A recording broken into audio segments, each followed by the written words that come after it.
Hi, everyone. Thank you again for joining us. Today we have James. He goes by James-DSD on Twitter, and he is going to talk to us about puberty blockers and their effects, and also people with DSDs. So go ahead and introduce yourself, James.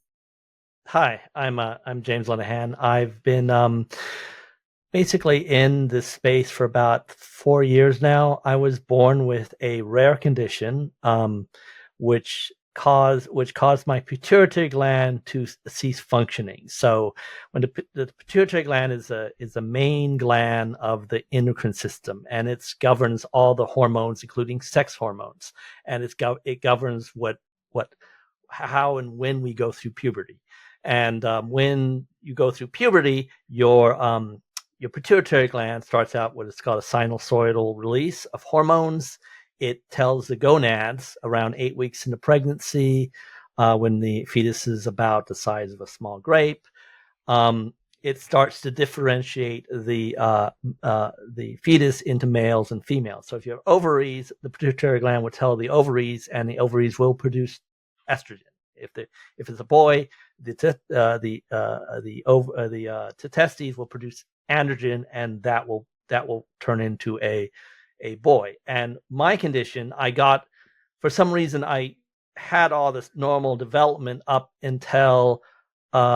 around up until after birth, and then for some reason my pituitary gland just stopped working. It just didn't produce any hormones, and when the time of puberty happens, I just never went through puberty. I was stuck in a pre-adolescent state, which means I didn't go through any sort of puberty or becoming a man. I was stuck in this sort of underdeveloped state. And people get born with this condition, which is mine, is congenital hypogonadism. People can have something called Kalman syndrome, which is a genetic condition that both parents need to have a defective gene. They also can't smell, and some of them actually are missing kidneys. That's where Kalman syndrome comes from. It's sort of the cousin. It causes hypogonadism, and there's also, of course, which is all the rage these days. I don't know why, giving kids puberty blockers to stop their development, and this also causes my condition. So this is a Mm, it's called a disease-causing drug, and it functions by stopping the pituitary gland from producing those hormones. So that's how I got mm, involved, because I suddenly realized, I said, puberty blockers, that sounds familiar. And then I had to do a lot of research, and finally I figured out, oh, I see. So this is my condition. It's not just, mm. it is, they're actually insedating my condition into children for gender reasons. Right. Yeah. So they often say this is just a pause and that you can just restart puberty later and that it's totally harmless and that it's reversible. There's no negative effects to this. Nothing goes on cognitively or physically that is going to be an impairment. Um, what do you say when people say that? Okay. So there's that was what they originally said when they what their original reasons for it, and their reasons for it is the original Dutch protocol um, was implemented in an experiment to see if they could stop the puberty of people who supposedly are transgender. That means people who will eventually become transgendered in the future. And they thought if they could stop puberty and they could put the cross-sex hormones or the wrong sex hormones, they would get a facsimile. Because if you stop puberty, you stop the development of the secondary sex characteristics, and of course development of the primary sex characteristics. So both secondary and primary sex characteristics, the primary sex characteristics don't get developed, and the secondary sex characteristics also don't get developed. So this stops all of them. And then when you put a cross-sex hormone in there, it causes a secondary sex characteristics, which are not uh, uh, dependent on the sex of the child, to develop. So the child would start looking like they're female and start looking like they're male if they're female. So this is a pure appearance type thing that the Dutch protocol was doing. And they said we just want to get their appearance so they will pass in the future. The problem is when you put puberty blockers, you block at the normal stage of development of puberty, that's when the disorder happens. So you're instituting a full DSD, a full disorder of sex development within the child. So this is a lifelong disease that you give in the child, and therefore both their physical underdevelopment is a mirror of their mental underdevelopment. So both of these mirror each other, and this is what the doctors told me back then. When my mother came then, because I was going through puberty, and the primary care physician said, he's not going through puberty at all. You better go up to the pituitary gland at Stanford University at the time. This was at the University of California, San Francisco. This is where gender affirming care came from. This was a leading pediatric endocrine center in the world, and I was taken there. And they told me, I said, well, the reason why he's behind in school, the reason why he's having all these development problems, or the reason why he's physically looks like a child, is because he hasn't gone through puberty. And this is so therefore, when they say that, they mean they've stopped all development of the child, both psychologically and sexual function. And when they do that, all the other children, like all my other peers, went along and they started going through puberty. So it causes both a social disconnect, because I am now a medical patient. I now have to go to the hospital, and my peers are way ahead of me.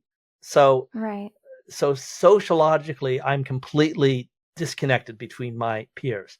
Also, when you stop a child's development, you introduce a medical conditions that I was told, like, for instance, rheumatoid arthritis, which I have right now.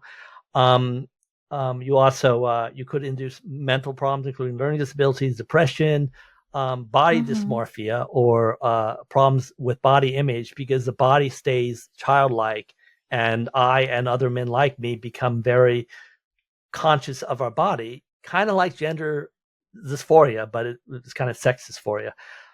So all these happen within when you block a child's puberty. You cause a chain reaction of all these sub processes of problems. Now, what they're technically saying is, well, we can technically give you androgen, and your body would start maturing again, which is true, but nothing makes up for that lost time. Every year you push puberty past normal, the normal window is a year lost in the child's development, emotionally, sexually, and developmentally, and you can never get that back.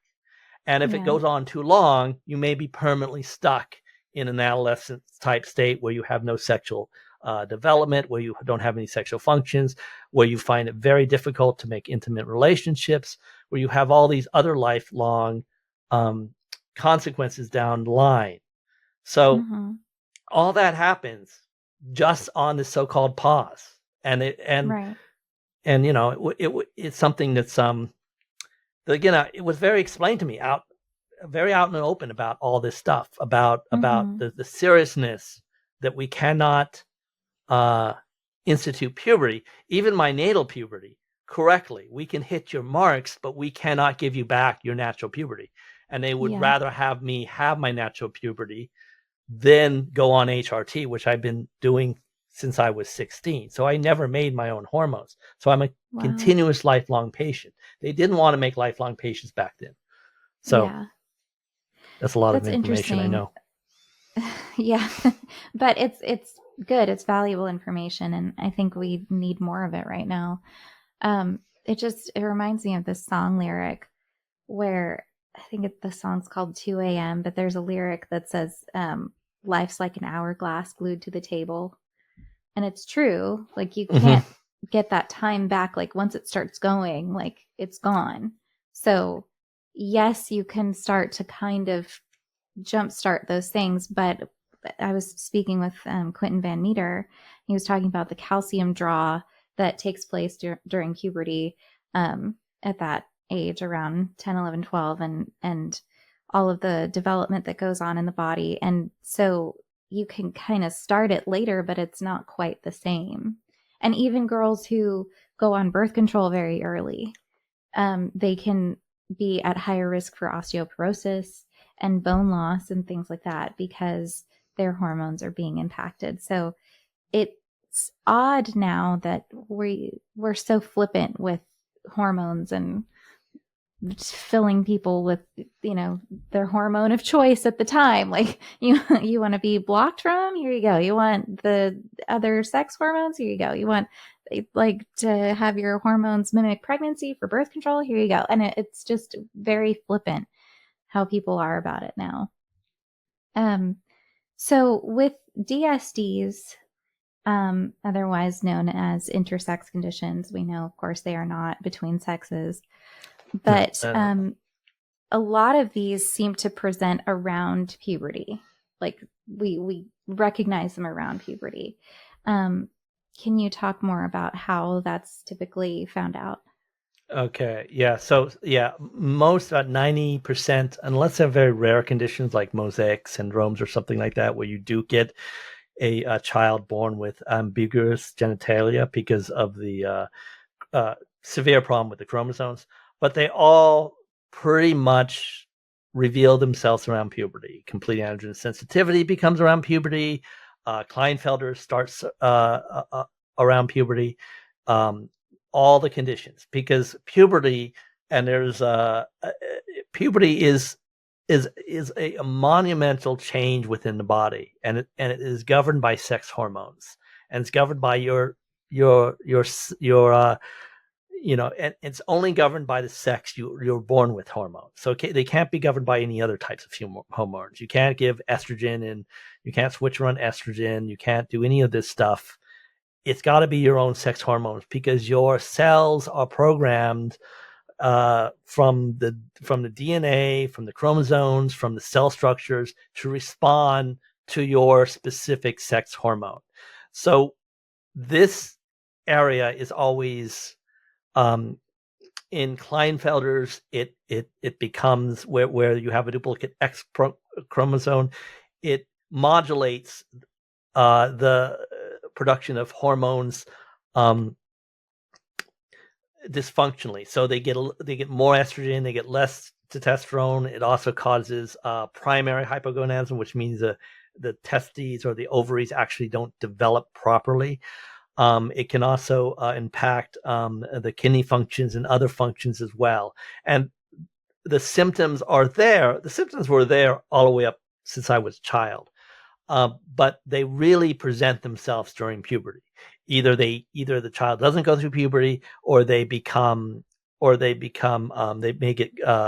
may grow extra enlarged breasts, or they may not have other types of development issues do present themselves, because again, puberty is a big change between the child and the adult. It's a hormonal, or as my endocrinologist used to say, it's a symphony of hormones, and all of the instruments in the orchestra play at a certain time, and this is all timed by the pituitary gland. And so any dysfunction or any interference or any thing that could interfere with that symphony, then the orchestra won't play right, and the child won't develop correctly. So that's why it's such a critical time of development in all adults' adolescence life, and that's why disorders of sex development do appear most. Their symptoms are most severe during puberty. Okay. Yeah, and there's so many different conditions that present this way. Yours is one, and then we know that Turner syndrome is another. CIIS, often they don't know about their condition until puberty. And I know from knowing so many of you now that it is very traumatic emotionally to go through these things. Can you talk about that? I'm sorry if it's difficult for you or anything. Oh, that's okay. So they all different levels of trauma. I mean, complete androgen sensitivity syndrome is basically you're born as a female. The even if you go in ultrasound, if you have a complete androgen sensitivity syndrome, which is when the whole fetus, the whole baby is not responding to androgen at all. So therefore, you get what is called a sex reversal very early on in the child in the development of the fetus. So you end up getting a big gamete body in a small and while the endocrine system, while the primary organs are really male. It was supposed to be a male, but you get this mismatch between their sex organ, the internal testes, and the outward appearance of the body. So these are the most traumatic ones because you basically completely a girl until you hit puberty, and you don't go through menses. You have no period because you have no uterus. So how could you have a period? You can't just pretend you have a uterus. It doesn't work like that. So so it's a huge devastating blow because they are completely sterile and they have to live with this the fact that they were supposed to be boys and they end up as girls, and this dysfunction caused lifelong sterility as well as cancer later in life. Other things like Klinefelters. People with Klinefelters can have kidney problems, rheumatoid arthritis, usually because during you've heard during the last disease, I guess we call it disease, not to put any names on it. You hear this thing about kids having different immune systems, like they can only give a little bit of vaccine to a kid versus adult. Well, your whole immune system develops during puberty. So any dysfunction within this, even with women, can lead to lupus, can lead to other lifelong other disorders. So this period of time, and with my condition, what created the causation of many lifelong disorders and other dysfunctions, as well as the social dysfunction of having an awkward appearance, being underdeveloped, having to go to doctors, continuous appointments, having to take androgen as injections, having to just not be able to concentrate on things like school or activities or other things. You have this whole other medical side you have to deal with. Yeah, of course. And that has to be difficult for a kid. And we can talk all day about inclusivity and destigmatizing things and education and all that, but it doesn't change the fact that you all do know that you're different because you have to grow up differently and experience these things differently, and you're smacked in the face with that reality of like what the future is probably going to hold with the infertility and the cancer and the other things. And I can't imagine. Well, yeah, I mean, I can. I mean, I was born like this, so it's something you just accept. You accept the way you're born, and this is what I just have to go through. The problem today is to have someone to go in there and intentionally muck up a child's development for some sort of social contagion, confusion is it's just an absolute crime. It's an absolute crime. And I think that's why people need to know about your conditions too, is because they are inducing these things in a child, just like they're inducing the psychological condition that I had as a child. To believe that you were born wrong, to believe that somewhere along the way you were meant to be the sex that you aren't just because you don't fit in, or because, the messaging around you as you're growing up is that you don't fit in and you should be different and you were meant to be different. And if you were different, then things would be better, as opposed to acceptance and as opposed to trying to overcome those feelings and make changes in society to accommodate people who don't fit in.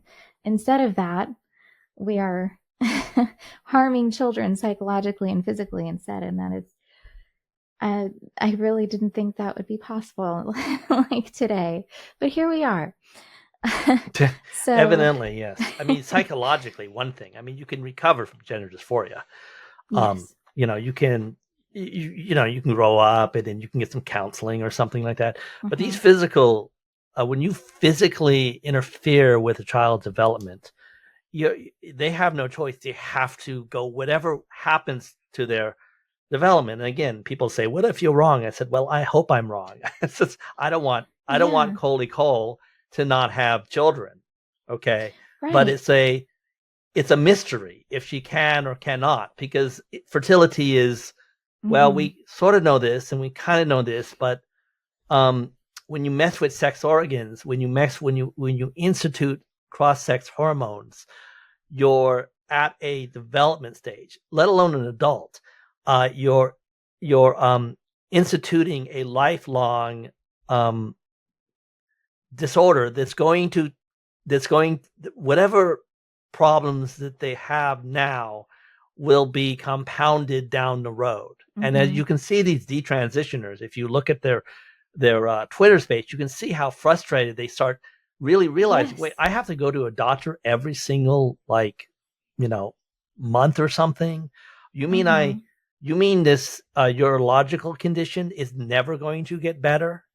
And it's all, no, all of those, particularly with surgeries, all of those are irreversible as far as, and as you age, like I'm older, your ability to fight off infections go down, your muscles become weaker, the cells can't heal themselves as well, and anything you've done, and I've done the minimum amount of anything, it gets compounded down. So a 40 or 50-year-old 40 or 50-year-old person who went through gender affirming care is going to be in a lot worse shape than if they never went through it. And this is what's really disturbing. A lot of us see the future of this, and it's really disturbing.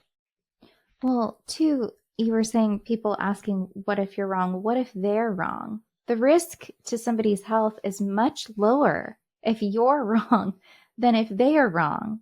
Yes. If they are wrong, then this child is now a lifelong medical patient because they, played with the wrong toys, or they felt like they weren't meant to be in their body or something like that. Like they didn't like blue when they were a girl or something. Yeah, they just weren't fitting in. All these sex stereotypes, they felt self-conscious and things like that. And now, because doctors affirmed that belief and said, no, you're right, you don't fit in because you weren't the right sex, and we're going to try and correct that by messing up your endocrine system.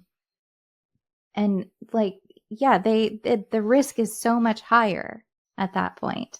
It does come with all of these issues like bone health and urological health and things like that. If they are wrong, then if you are. And recently I saw there was this one trans-identified male on Buck Angel's podcast who was talking about how he had no sexual function and things like that, and all of this had been done to him in childhood. And he was crying and making a whole spiel, and then later online was saying the opposite thing and kind of being pretty nasty to people. So I don't know. It just, I mean, I almost feel like what choice does he have? I mean, this is his. Well, yeah, that's the other problem. So once you I don't know what you're going to do because you're stuck with it. And are you going to go 100% and just say, hey, everything's going to be okay, and it just kind of fool themselves into thinking that, hey, it sets up a problem. And like the whole reason is, so I'll pass better. But that's not even a guarantee because of like growth plate fusion and everything else that takes place because of your hormones. So that's not a guarantee that you'll pass better as an adult or whatever. So it's just purely for aesthetic reasons, and that doesn't sit right with me. That doesn't feel like medicine at that point. No, no. Well, endocrinologists have for many years been a portion of their practice has been dabbling into this, how people appear. They used to give growth hormone to boys to make them look taller. They used to even try to make women shorter. So this is a long history of abuse of medical procedures within the endocrine society's um, membership for a very long time, since the 40s. I think this is one of the first time that all of the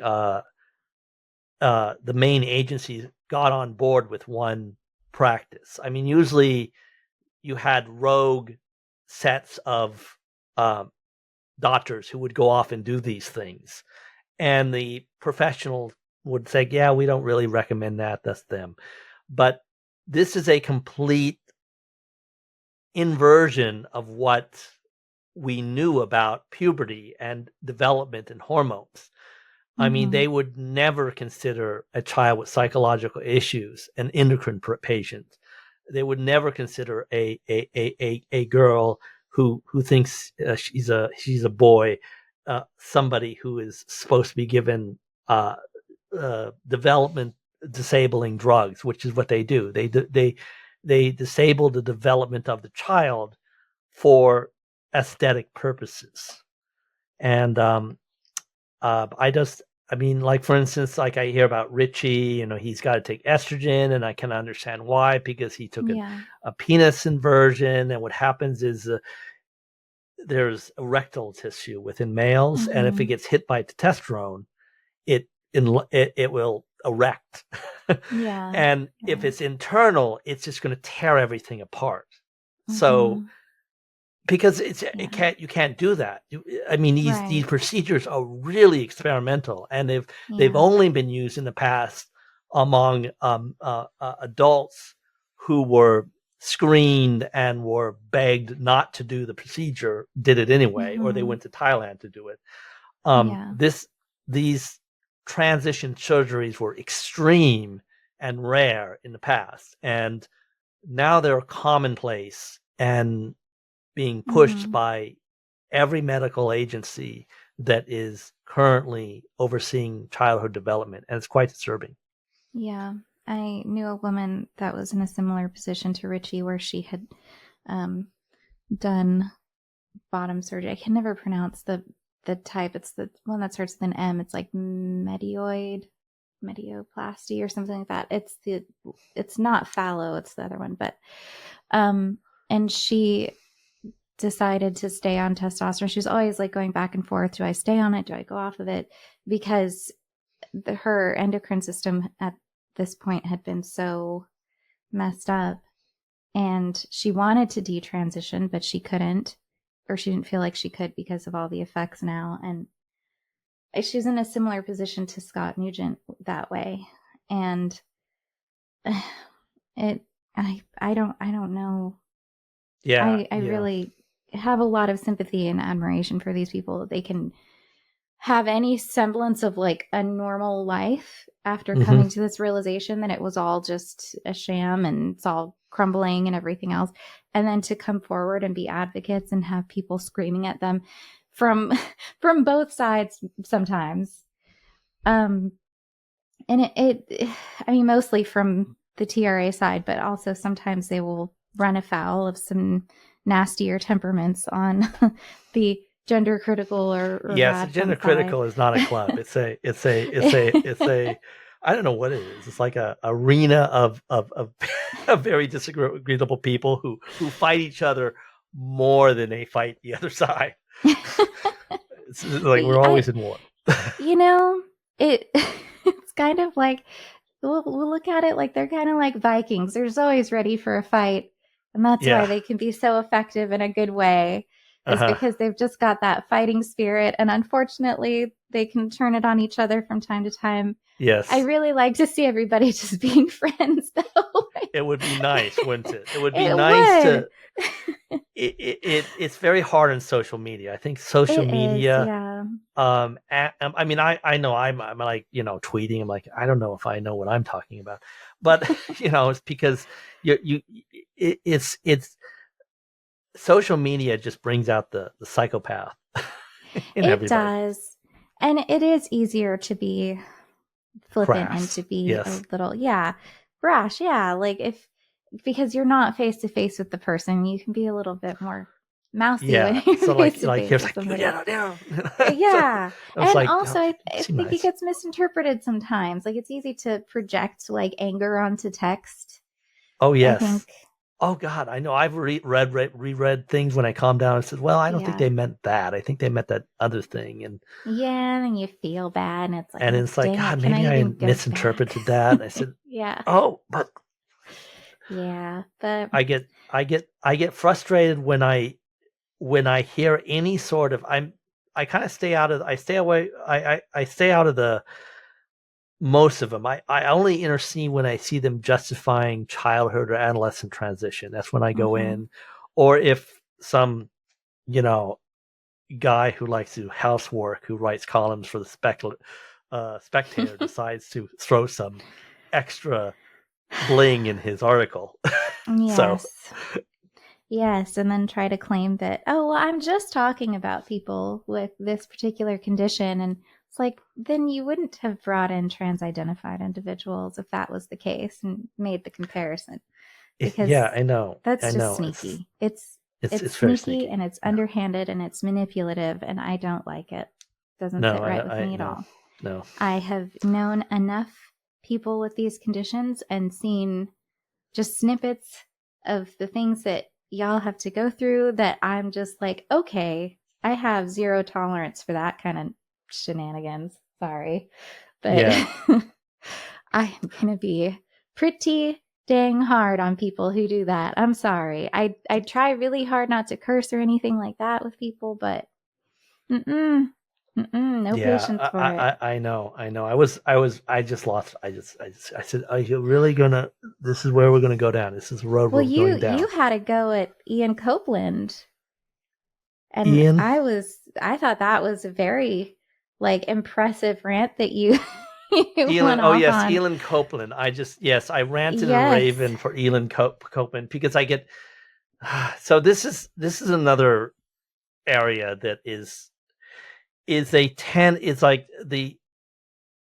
they're dragging around conditions that are either extremely rare or you never meet anybody with those conditions, or there's only like 300 in the United States, and they're very hard to understand.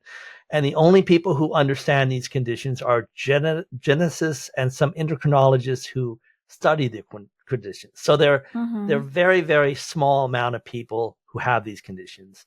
And like the faro reducte or whatever it is, and the Mm-hmm. cassosemias, these conditions are blue lobsters, and Mm-hmm. they drag them out because they appear to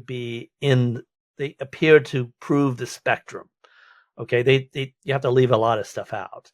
Yeah. But they're not. They're just disorders of they're just rare disorders of sex development that may get um that they can pass as females because they don't have external genitalia, or they don't have or their gonads are degenerative. They have striped gonads, which is called striped gonads. But these are rare conditions, and to drag these people into any sort of argument is absolutely absurd. It's Yeah. absolutely absurd. Well, it's not just absurd, but it's so I mean, it's abusive, honestly, Yeah. because you like I said, you all go through so much. You're constantly being misrepresented as hermaphrodites. We hear hmm from people like Katie in Boston all the time. Oh, I don't want people to think that we're hermaphrodites. I don't want people to think that we have different genitalia with MRKH, like, and like, because of all of this misunderstanding about all these different conditions, it's to then try to drag them into this conversation constantly and Mhm. use it as a means of allowing people without these conditions to have special privileges is Yes. abusive. It's manipulative. It's abusing these people with these conditions because it's adding stigma. It's spreading misinformation that has affected healthcare and health coverage, and it has affected hormone stock, like the artificial hormone stocks in pharmacies. It is absolutely ridiculous, like the amount of things that are linked to this, and they just so readily do it. And then when you call them out on it, they'll try to be like, "Oh, I'm so sorry. I Yes, that's true. We do need to talk about the realities of these conditions, just like Ian Copeland did." And it's like, but you don't, though. You Mhm. don't, because it's not convenient to you. You're just using them because they're like a tool, and it's disgusting. It would be like using people with Down syndrome Oh, to yes. Yes. try And to they've make been a used point too. about this. Yes. Yeah. Down syndrome is another development disorder. No one's dragging around these people. Well, some of them are, but no one would Mhm. ever say that a Down syndrome baby is not like between. They used to actually consider them Mongols, like they're from Mongolia, because they kind of look Mm. like Asian. This was the same Mm. year that they came up with the word intersex. They came up with the word Oh, Mongol to okay. describe Down syndrome. Say that Oh, the two terms fun. are dated, and How great for that. yeah, That's I so know, cool of lots of those people. stereotypical terms. So um, Hmm. that's one thing. The other thing is there's a real problem with trans people saying they have intersex conditions, which they don't. Mm-hmm. Yes, the They interfakers. the interfakers. There's so many of them. You could Yeah. tell because you ask them a question about their DSD or their intersex condition, and they stop because they have to go Google something. They're like Googling, and it's like going, Yeah. okay, come on, let's keep Googling, and then they come back and they say, "This is it. This." It says no. It's like then Mm-hmm. they stop altogether because Yeah. they can't defend it. That's why a lot of us are really suspicious about any trans or anything like that claiming to have an DSD. Some of them do. Some of them do have these conditions. But again, it's a very, very even the ones who have, it's a very hard. We still have difficulty getting along because they have identity disorders. Tend to be, Mm-hmm. that's what gender dysphoria is. It's a type of identity disorder, Yeah. and they can get, as you can tell, get a little confused, and then they start going back on the old bad habits of claiming Yeah. that everything's a spectrum and I'm a spectrum and you're a Mm-hmm. spectrum, and it can get very, very, very, it's difficult. Mm-hmm. It is. Yeah. Um I have run into some of the interfakers, and they often will try to claim multiple DSDs that have nothing to do with one another, and or just make one up, which is always the most Yeah, entertaining one. they tend to say, okay, either it's over testes, which again, and this is what really bothers me, and it bothered me. I kind of took up Julia and I believe Christine Buttons on this. I believe her name's Christine Buttons. That when somebody who's trans says, oh, they grew up as, let's say, female, they had a child, then they came up with trans, then they transitioned, now they're claiming they have intersex condition. So Mm-hmm. they get all of this. And we start out infertile, we remain infertile, we get more health problems, we have difficulty relationships, we have all these other difficulties, and Mm-hmm. they experience none of that, and then they can claim at that, like, year 35, that now they are intersex. So, Right. and they claim disorders which nearly have 100% sterility rate. So it's like, Mm-hmm. how did you grow up, go through puberty, have a baby with one or both of your ovaries striped with Mm-hmm. with extra hormones That doesn't make any sense. It doesn't make any Yeah. sense. Or they claim they had, or one of them claimed they had ambiguous genitalia. Okay. And then they claimed that the doctors made them into a female or made them into a male, and then they have children, as if, like, no, they don't make you into a female. I mean, this is the kind of stuff Yeah. I hear over and over again. And it's because our culture and our society has given them the privilege of sort of fantasy thinking their Mm-hmm. way into whatever makes them feel good. So if I can Right. fantasy think in a way that I can validate my own personal problems and identities and get everybody else to go along with it, then I'm just going to fantasy think into that direction. But some of us Right. can't fantasy think. We're stuck in these conditions. We're stuck as Right. males or females. We're not, you know. Yeah. That's the other thing is to transition is a choice and their lifestyle is a choice. And some of them are happy to, weave in and out of that choice as it's convenient to them, as we've seen with the gender fluid and type of thing like that. Um, but, and then drag these conditions in. And it's offensive for that reason too. It's because you can't change your condition. That it's just your reality. Just like women can't stop being women. Women were born Yes. women. That is just our reality. Men are born being men. So this fantastical thinking is offensive on that front too, because it's like, well, we don't, like, no one actually has that choice. You can't just pick and choose conditions and pick and choose the circumstances of your reality and the circumstances of your biology. Mm-hmm. Yeah, it wasn't too long ago where people became very offensive about cultural appropriation. Remember that? Yes. Wearing Indian headdresses. Yeah. People claiming they were black and they weren't, Mm-hmm. And like years of, how dare these people? How dare them? And now it's Mm-hmm. like all over the place. People are claiming to be things they never do. They never I'm have. honestly shocked that Ian Copeland didn't claim something. I was waiting, waiting for it. I was waiting for it.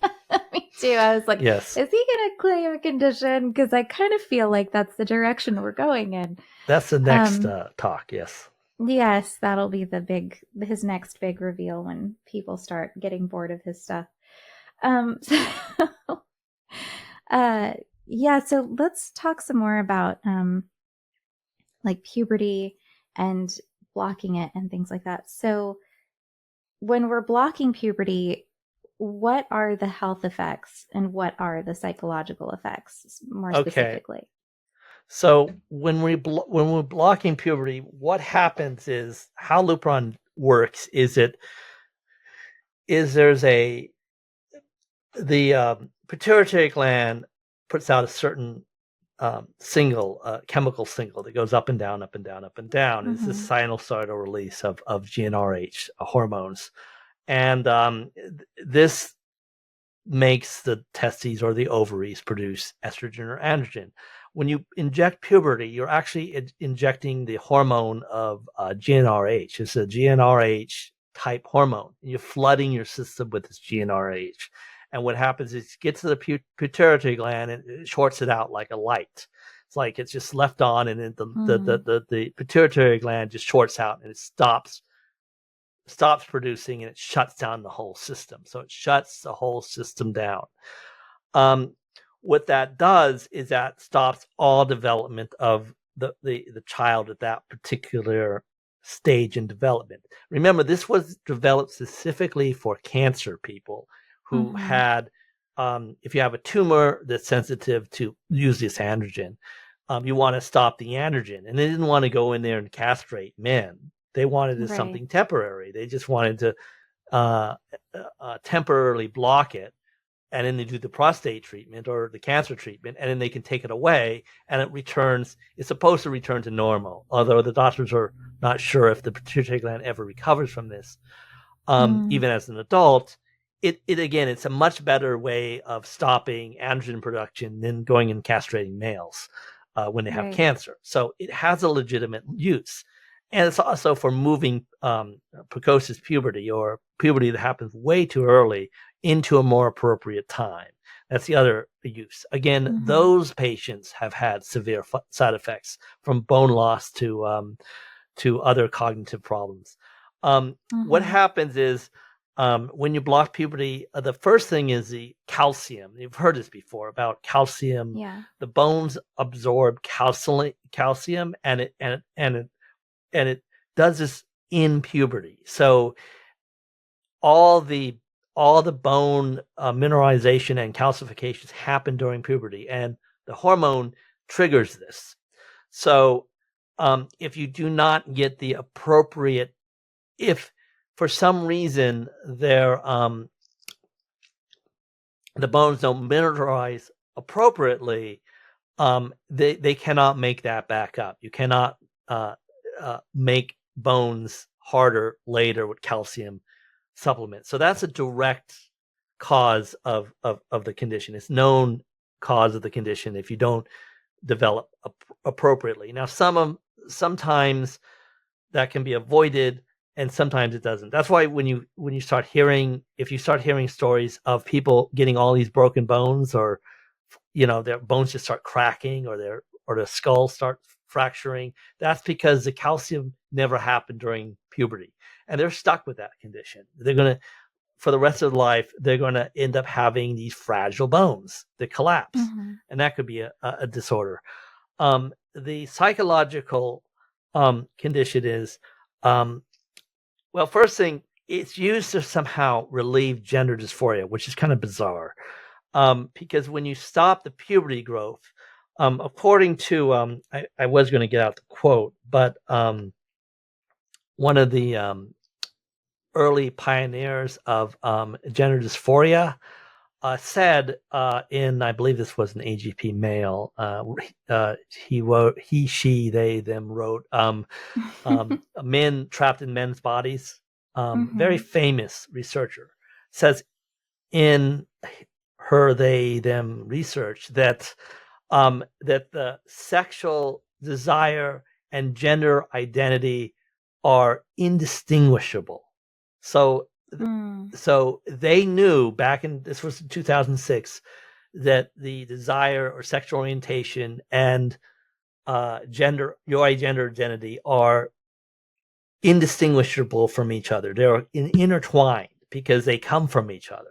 And they knew that back then because they thought that this was before they started instituting this whole change in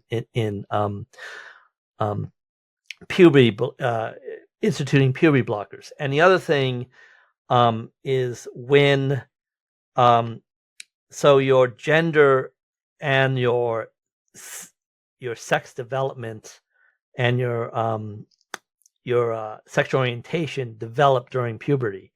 And this is one thing that has been noted in men or women who have had their puberty, like mine, who never went through puberty in an appropriate time. Like I had a medically induced puberty when I was 16. They have lifelong body dysmorphia issues because even though I matured just like I should, there's a part of me that still thinks I'm that little kid. I'm that little adolescent who's not in there. Therefore, I will become very, like, for instance, going into restrooms, changing in front of other men. I'm always bothered by that, even though there's no rational reason why I'm bothered by that. It just sits with you. It's in the back of your head. And they've noticed this.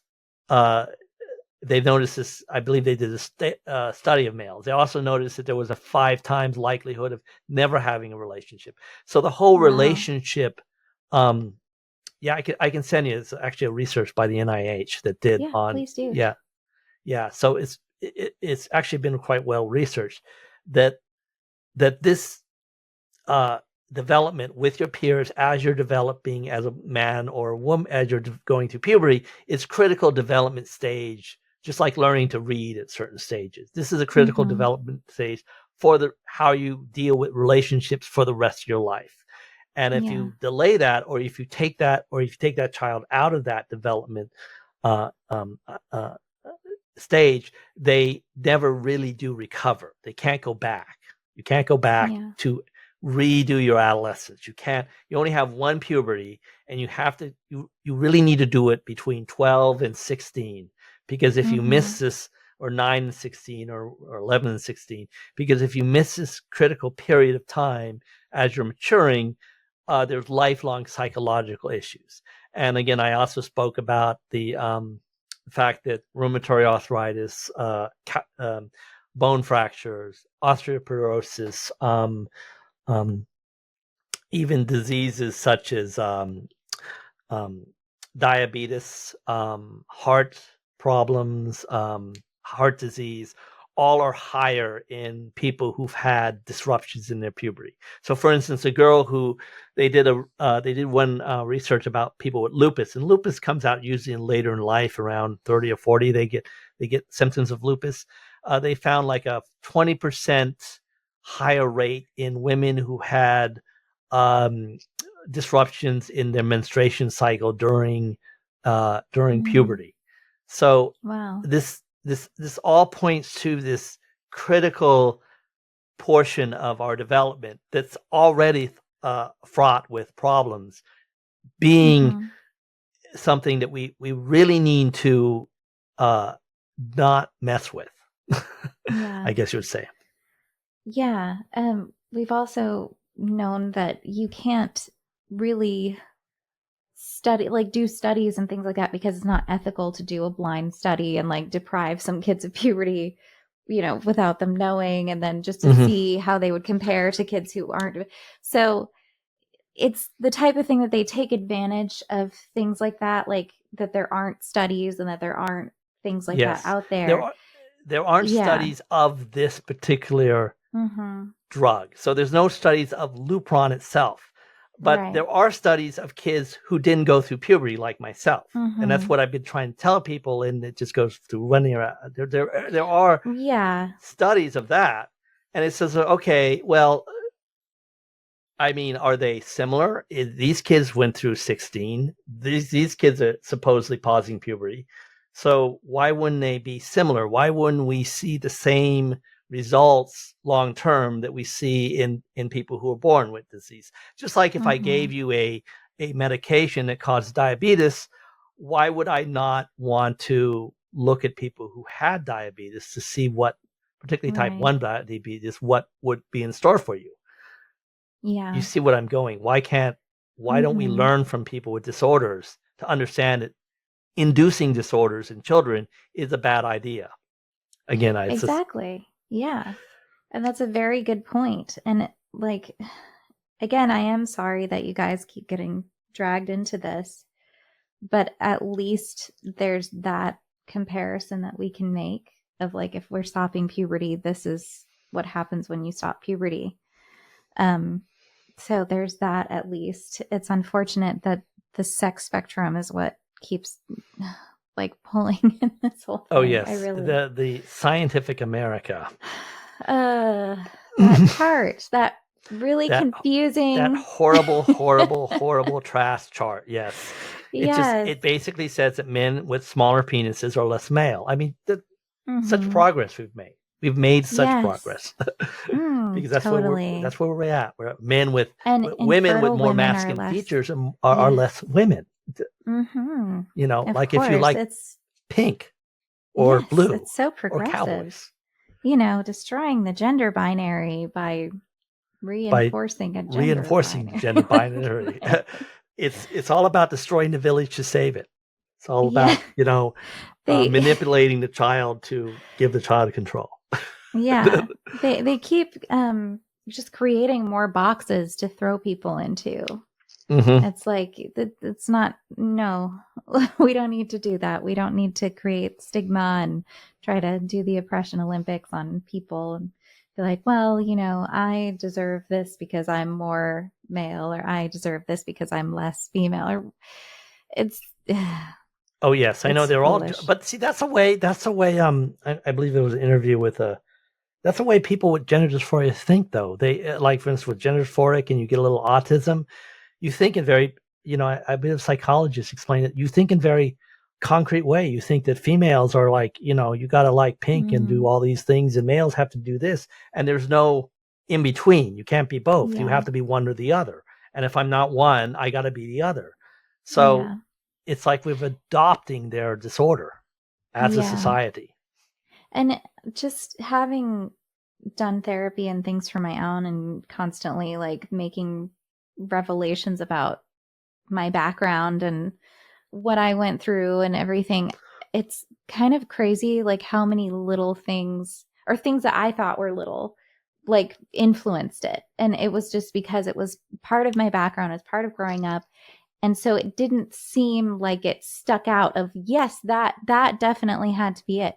But then when I would talk to other people about my past, they'd be like, oh, do you think that contributed? And I'd be like, I don't think so. It didn't seem to really, I knew it wasn't, weird at the time. And then like, I'd think about it and be like, you know what? It probably actually did. Like, it makes sense. Like, but so even little things like that, it's so hard to wrap your brain about even, or wrap your brain around even if you don't have autism and things like that. It's just those formative years are so important. Mm-hmm. So just how you're raised can really, really affect you, and it makes it hard to unpack all of that in the future. Yeah, But that's true. yeah. So, I mean, what do you think the best way forward is? Oh boy. The best way forward. I don't know what they're going to do because they're kind of like, it's like they've already taken the Titanic into the into the frigid waters with all the icebergs, and it may be sinking right now. I said, do you get out on the lifeboats? Do we pretend everything's better? Do we reverse engines and see if we can't go back to shore? What do we do? Yeah. So I'm not. Unfortunately, the history of holding people accountable hasn't been very good at all. They've held drug companies accountable, but that's because they have deep pockets. But as far as getting professional organizations to kind of admit, to saying, well, we kind of screwed the pooch on this one, but I don't know what I don't know what's going to specifically happen. I think they may end up drowning affirmative care in the bathtub quietly in the background and act like everything's okay. I think that's what they're going to do, and then claim that none of this has ever happened, or it was only these certain crazy clinics over here that this was going on, and we closed those down, so everything's okay now. Everything's good. So I'm not sure exactly what can be done other than at least the professional organizations are going to have to come to the terms and tell their patients and their professional people that, hey, we just went down this path and it's not really backed by any evidence. But I don't know how they're going to do that without saying that, well, we also kind of deceived everybody, and we kind of cooked the books on some of the studies, and we didn't really include all the data we should have, and we made up some of the data, and no, that's not how puberty really works. Everything on Jack Turbin, so yeah, it's all Jack Turbin's fault. It's all Jack's fault. It's Jack the Quack. He's a problem. Yes. Yeah. So, so what do you think the best thing is for, like, to help people with DSDs and all the various conditions? Yeah. So we just need to come back to reality. I think everybody kind of wants to go back to reality and just just say that these are disorders, and these people have difficult lives, and they're infertile, and they have relationship problems, and they have kidney problems, and they have all sorts of heart problems and all sorts of rheumatoid problems, and we don't want to make other people like them because they have difficult lives, and that would be very bad for the people who both didn't ask for a lifelong medical patient status, and it's bad for them because we can't provide androgen to people with Klinefelters because we're using it all up on our vanity projects. and Yeah. we can't, we keep bringing back these stereotypes of people born and as different sexes or between sexes, which doesn't make any sense and doesn't help anybody who have these conditions. It just uh, keeps this sort of fantasization, or I don't know what the name is, um, in the dark, and they'll never get better and they never improve their lives if you continue living in this imaginary world. And we've seen this with Yeah. certain individuals who they seem to be on the reality path, and then they just veer off it, and then suddenly back into Yep. the imagineering phase of I have imaginary had things. too many So friends go that way, and it's always very disappointing and mhm. sad. And then it makes me really worry. Like, I want to trust everybody, but this is really hard. Oh um, yes. Hmm. do you think it would be better, because there are so many different conditions and they're all so rare? We have terms like, intersex or DSD. What what do you think about just educating on the individual conditions and undoing the umbrella term? um I mean, that would be, I mean, if people are curious, I preferred the past where it wasn't, I didn't wasn't a I remember it as a disorder, but it never had all this other connotations to it. I mean, Right. I kind of mourn for the past that I have just this health condition that it's Yeah. just between me and my doctor. And it would be nice to have um people understand that there's other people who have just like health conditions, just like people who have lupus or people who have diabetes. That's all it really Mm-hmm. is. It's just another health condition. There's nothing Right. magical about it. It's not fun. It's you have to, every year, particularly in the United States, you have to worry about your insurance. Will they cover this medication again? Do I have to Mm-hmm. get another medication? Do I have to go to another doctor? So, I mean, like for instance, the Democrats and the left used to be for Medicare reform, and all of that's been forgotten. So we're just Yeah. stuck with all sorts of medical bills, and all they talk about is identity and DEI and Mm-hmm. genders, and it's not helping anybody. So I just wish they'd go back No. and Yeah. help us with our practical day by day concerns about living with these conditions. Then Yeah. have this continuously reading in in in articles, the throwaway line of DSDs is Yeah. in paragraph 2. Right. It, a friend of mine in Ohio, I was telling you about this, had her healthcare impacted by lobbying groups because Ohio had some very pro affirmative care policies and things like that. And so she lost the access to her healthcare and the coverage for all her medications, and she was having to really fight with them about it. And she's probably the strongest person I know because she's been through so much. She was puberty blocked on top of having Swire. And Hmm. so because she was also trans identified for a time when she was younger. And so she's dealing with a lot of fallout of how that impacted her condition and everything. And she leads certain groups of detransitioners and things like that online despite all of her health conditions. And I mean, she's a lioness. She's probably, like I said, strongest person I know, amazing woman. But she shouldn't have to do that. Yeah, It yeah. is, There's too much work. It's just too it much is. to deal with your own Yeah, medical. she absolutely shouldn't have to do that. None of you should have to be in this position where you're having to fight for your conditions to be covered because some wackadoodle decided that it's just normal variation and we're gonna just use Yeah, we're gonna this put it in. as, We're gonna stick it in our paper. We're gonna publish yeah, it. We're gonna share it on our wonderful, Twitter account and get all sorts of yeah. likes We're gonna and make a really confusing looking chart and put it in yes, Scientific American. yeah. We're gonna keep. We're gonna ditto stuff out of genetic magazines and just throw it in the middle of paragraph 4 and say, Yep. Yep, So they're just a fun, quirky little anomaly that, you know. all those letters. Yes, how fun.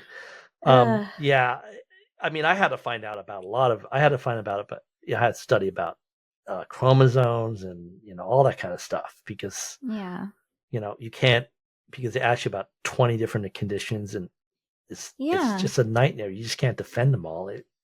No, and it does. It's so daunting because you're having to fight it on this front and in your personal life and worry about like your health issues and everything not getting exacerbated by the stress, I can imagine.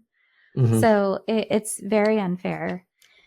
And that's why I get so angry about it on your behalf. Yeah. Well, Because thank you like for your anger in my behalf. Don't it's you're a sphere of control. You know, it's I mean, a mention would be nice from some of these bigger accounts, maybe hmm just a Yeah.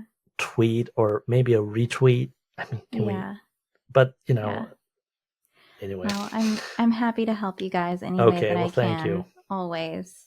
And I mean, we were just consulted for policy and language and things like that on, I don't know if I can really talk about it, but by a major, um, like governing political body and lobbying group for that. So it was just, yeah, I was so excited because I was like, yes, anything we can do to help, please. Okay. Like, Yes. let Yes. these If you can people get the like major people protected who and left out of that, like, please.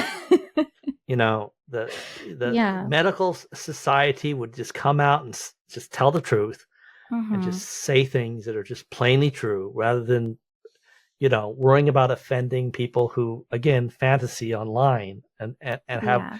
and have cosplay and like to play date as different hmm sexes. I mean, why are we spending all this time on these very very fantasizing people who don't Yeah. seem to, a lot of them are not, don't even have genders. They don't even have a known condition. No. They're in it for the clicks. Yeah. Yeah. Hmm. A lot of these, like Ian Copeland, Yes, who, Copeland. I mean, no, if yeah, you can be a complete, a-hole, yeah, and just constantly tweet, they will pay no you. skin in the game, just Yeah, being a jerk. yep. Okay, well, Hmm. then people like me are gonna also come Yeah. in because Hmm. it is unfair, and you guys need more people in your corner, I think. Hmm. So, but thank you so much for Oh, you're joining very us, welcome. James, You're very and welcome. for spreading all of that juicy information and like definitely Okay. send me that paper and I will link it in the description. Okay. Yes. So, Yeah. Yeah. yeah. Okay. I'll send you the And anything paper and else. yeah, we can link to the the newest Yeah. travesty and Yeah. so when people say what are they talking about? Oh, that. Okay. Yeah. You've been Hmm. a great guest, so thank you so much. Okay. Well, thank you. Good luck with And your kid. thank you. She's a handful, but we're Well, managing. evidently, I know I've seen babies. I like kids. I don't like babies really. I mean, they just seem a little bit up. They seem to be a little desperate. I mean, Yeah, thank you for watching, everybody. We'll see you next time.